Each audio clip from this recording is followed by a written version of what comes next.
Hello, hello, hello. Hello. So, naabutan ko ang aming tatay dito na naghakot ng mga niyog na kanyang biniak. So, meron na pala siyang nalugit, oh. Ang dami na pala, oh. So, hinahakot niya yung mga niyog na kanyang biniak kahapon. Kasi sabi niya, makulimlim ang panahon, kaya kailangang matapos niya ito para hindi daw magburakon, no? Yung, ano tawag niyan sa inyo? Basta burakon, So, pinibilisan niya ang paglugit, no? Yan. Dami na siyang natapos. Tapos, yung iba pala, saksak niya na. So, yan ngayon, lugit siya ng lugit yan. Hindi pala biro ang mag-kupras, kasi kailangan mo pang sungkitin or akyatin ito para makuha mo. So, pag masungkit at makuha mo, hakakutin mo pa. Tapos mo hakot, bibiakin mo pa. Pagkatapos mo ng biak, ito, lugitin mo na naman para maalis yung laman. So, pagkatapos pala nito maglugit, saksakin mo na naman ng itak para magiging maliit, para madaling matuyo kung ibibilad mo na.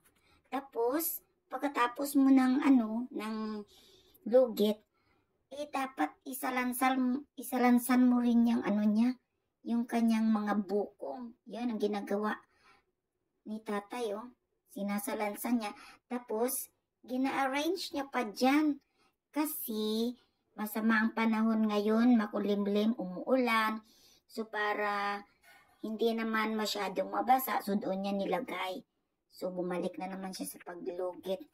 Hindi biro yung magiging farmer ka pala, no? Bago ka magkapira, kailangan mo munang paghirapang mabuti. So, alam mo ba na napakahirap niyan? Nakakapagod rin. Nakakapagod sobra kapag ang price ng kupra ay masyadong mababa.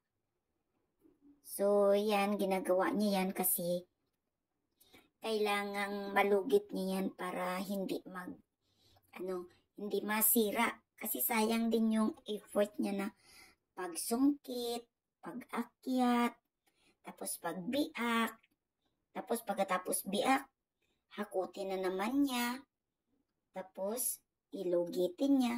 So, habang nagalugit si tatay, si nanay naman, merong ginagawa. Tinatahi niya yung fishnet. Kasi, kung may ibibilad siya dyan, madaling matuyo kasi nahuhulog yung tubig. Hindi naga-stay. So, dalawa sila ni nanay, dalawa sila ni tatay, merong ginagawa. So, si nanay ang bilis-bilis, tingnan mo, hindi na siya nakapagbihis ng kanyang pambahay kasi tinatapos niya yung kanyang gawain. Yan, mamaya na daw siya magbihis pag matapos na yan niya ang yung kanyang tinatahi na fishnet. Kasi ang purpose dyan, magbilad siya ng mga tuyo, magbilad siya ng mga, yung basa na mga bagay-bagay, at least madaling matuyo. So, ang bilis ni nanay, yan. Ang bilis niya magtahi ng fishnet. So, balik na naman tayo dito kay tatay kasi hindi pa siya nakatapos ng kanyang ginagawa. So, si nanay na naman. Pabalik-balik naman tayo kay nanay. Kasi, pwede rin yan, ibilad natin yung mga mani na ating nilaga para hindi magbaho, para matuyo. So, dito, balik na naman tayo kay tatay. Di pa tapos si tatay ng paglukit. Ay, tapos na pala Tingnan nyo, tapos na, ang dami. Yun, sinalansan niya na naman yung mga bukong doon para nga matuyo din doon sa kilid. Kasi hindi pwede ilagay sa labas kasi walang init.